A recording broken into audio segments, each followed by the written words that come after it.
নমস্কার, আমি অনিন্দিতা। আপনাদের সকলকে স্বাগত আমার চ্যানেলের একটা নতুন ভিডিওতে। তো আজকের ভিডিওতে যে বইটা নিয়ে কথা বলবো সেটা হলো সরঞ্জিৎ চক্রবর্তীর উষ্ণিস। তো চলুন আর দেরি না করে আজকের ভিডিও শুরু করা যাক। সরঞ্জিৎ চক্রবর্তীর উষ্ণিস, এটা আমি 2024-এ পড়েছিলাম। তো আপনারা মোটামুটি যারা আমার চ্যানেলের সাথে আগের বছর থেকে যুক্ত আছেন তারা জানবেন যে 2024-এ পড়া সেরা বইগুলোর মধ্যে এই বইটা জায়গা করে নিয়েছিল। তো তার মানে ভালোই লেগেছিল এই বইটা। তো এই বইটাতে দুটো গল্প আছে।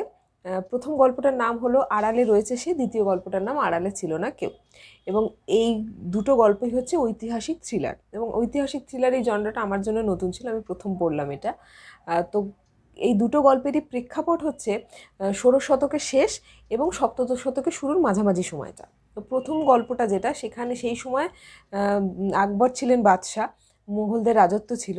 কিন্তু সেই সময় দাঁড়িয়েও পশ্চিমবঙ্গের দক্ষিণের ভাটি প্রদেশের যশোর রাজ্যে 12 ভূঁইয়ারা বেশ মাথাচাড়া দিয়ে উঠেছিল, এবং তাদের যে মহারাজা ছিলেন প্রতাপাদিত্যের বেশ একটা দাপটের সঙ্গে তিনি রাজ্য পরিচালনা করতেন।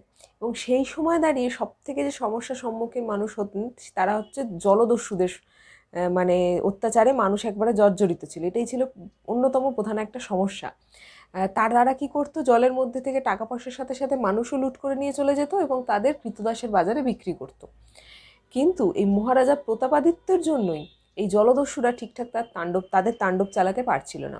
এবং এই জলদস্যুদের যে প্রধান, একদম যাকে দেখলে মানে যার ভয় মানুষ একদম পুরোপুরি জর্জরিত, তিনি হলেন দাভি।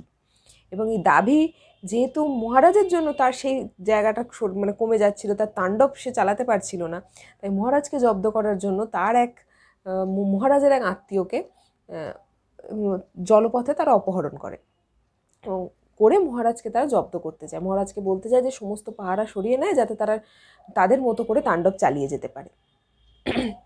এবং এই ঘটনার পর মহারাজ তো একদমই ভেঙে পড়ে যে কীভাবে তার সেই আত্মীয়কে সেখান থেকে বাঁচাবে, কেনই বা তাদের কাছে মাথা নত করবে। তো এই দুটোর মধ্যে মহারাজ একটা দোলাচলে পড়ে যায়, এবং তখন উদ্ধার কাজে এগিয়ে আসে উষ্ণিস এবং তার গুরু মুহাম্মদ। এবং এখানে উষ্ণিসকে একটু বলে দেওয়া দরকার। উষ্ণিস একটি ছেলে যার বাবা মা নেই, যাকে একটা সময় জলদস্যুরা নিয়ে গিয়েছিল, কিন্তু সে জলদস্যুদের সেই জায়গা থেকে পালিয়ে আসে এবং তারপর সে তার গুরু মহাময় মুখোপাধ্যায়ের সান্নিধ্যে আসে, এবং মহাময় মুখোপাধ্যায় গুরু হিসেবে তার শিষ্যকে একদম শক্তিশালী, দৃঢ়, দারুণ সাহসী, বলবান এবং সৎ একজন মানুষের হিসেবে তৈরি করেছেন।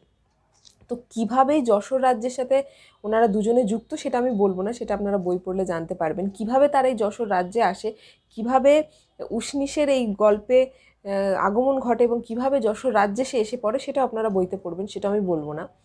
কিন্তু সমস্যা এখানে আছে, উষ্ণিস এবং মহাময় মুখোপাধ্যায় তাদেরকে সাহায্য করতে চাইলেও এই যে শত্রু দাভি, এই যে জলদস্যু, তাদের সাথে কিন্তু যুদ্ধ করে জেতা বা যুদ্ধ করে তাদের পরাস্ত করা সম্ভব নয়।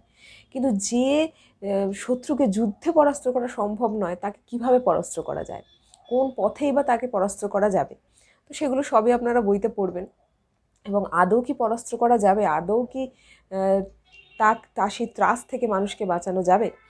এবং যতবারই মহারাজ কোনোরকমভাবে চেষ্টা করছেন তাকে পরাস্ত করার, ততবারই তার আগে থেকেই খবর পৌঁছে যাচ্ছে দাভির কাছে। কেন, কিভাবে? তার মানে কি কেউ বিশ্বাসঘাতকতা করছে? কেই বা করছে বিশ্বাসঘাতকতা? তো এই সমস্ত প্রশ্নের উত্তর, এবং এই সময় দাঁড়িয়ে বিশ্বাসঘাতকতাও তো খুব বড় একটা জায়গায় ছিল, কারণ প্রচুর বিশ্বাসঘাতকের নাম আমরা সেই সময় জানতে পারি, উঠে আসে। তো এই গল্পগুলোতেও সেই বিশ্বাসঘাতকতাকেও তুলে ধরা হয়েছে। এবং শেষে কি হয়, শেষে কি বিশ্বাসঘাতকতাই জিতে যায়, না জেতে সত্য, সাহস এবং দৃঢ়তা? তো সেই নিয়ে প্রথম গল্পটা ভীষণ ভালো লাগবে পড়তে, আমার তো খুব ভালো লেগেছে। এরপরের যে গল্পটা সেটা হলো আড়ালে ছিল না কেউ। প্রথম গল্পটার নাম আড়ালে রয়েছে সে, এবং দ্বিতীয় গল্পটার নাম আড়ালে ছিল না কেউ। কেন এরকম অদ্ভুত দুটো বিপরীতধর্মী নাম, সেটাও আপনারা বই পড়লে বুঝতে পারবেন। তো দ্বিতীয় গল্পের প্রেক্ষাপট হচ্ছে সপ্তদশ শতকের শুরু, যেখানে আকবর মারা গেছেন, জাহাঙ্গীর শাসক হয়েছেন, এবং বাংলায় 12 ভূঁইয়াদের দমন করার জন্য তিনি বাংলায় পাঠান ইসলাম খাঁকে, এবং বিশ্বাসঘাতকতা, ছল চাতুরির মাধ্যমে প্রায় মহারাজ প্রতাপাদিত্যকে ধ্বংসের পথে নিয়ে এসেছিলেন তারা। কিন্তু সে আড়াল থেকে উঠে এসে কেউ কি তাদের বাঁচাতে পারে? এই গল্পেই বা উষ্ণিস কোথায়, এই গল্পেই বা মহাময় মুখোপাধ্যায় কোথায়? কে বা তাদেরকে বাঁচাচ্ছে, কেনই বা তাদেরকে বাঁচাচ্ছে? যেখানে উষ্ণিস কি তাকে বাঁচাচ্ছে, না মহাময় মুখোপাধ্যায় বাঁচাচ্ছে, না দুজনে একসাথে বাঁচাচ্ছে? কারণ এই প্রথমের দিকে এই গল্পে কিন্তু উষ্ণিসকে আমরা পাই না, কিন্তু পরে কি আদৌ উষ্ণিস আসে, না আসে অন্য কেউ? কেই বা ছিল আড়ালে, এখন কেই বা নেই আড়ালে। কারণ প্রথম গল্পটার নাম আড়ালে রয়েছে সে, দ্বিতীয় গল্পটার নাম আড়ালে ছিল না কেউ। কেনই বা সে আড়ালে ছিল এবং কেনই বা বলা হচ্ছে সে আড়ালে ছিল না।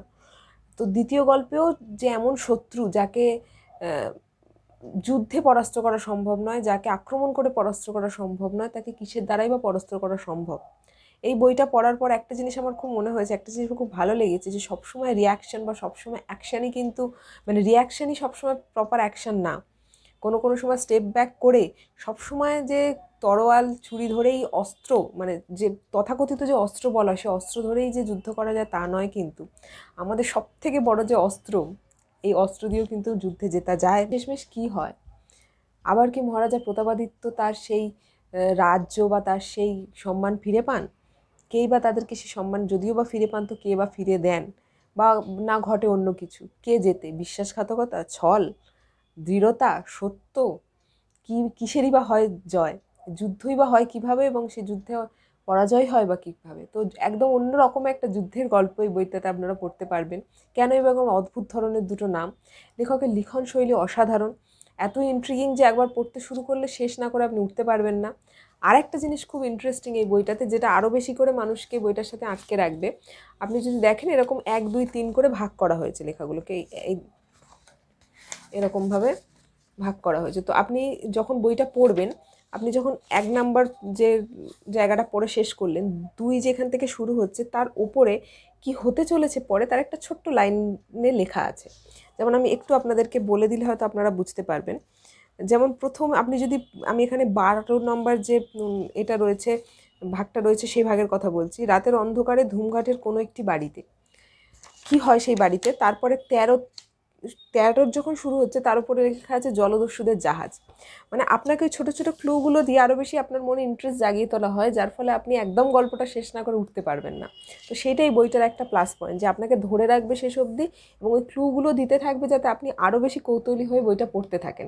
একদম শেষ না করে আপনি সেখান থেকে উঠতে পারবেন না। গল্পের বাঁধন ভীষণ টান টান, কোনো কিছু এক্সট্রা অতিরঞ্জিত লাগবে না, কোনো জায়গা মনে হবে না যে ফালতু, এটা না হলেও চলতো।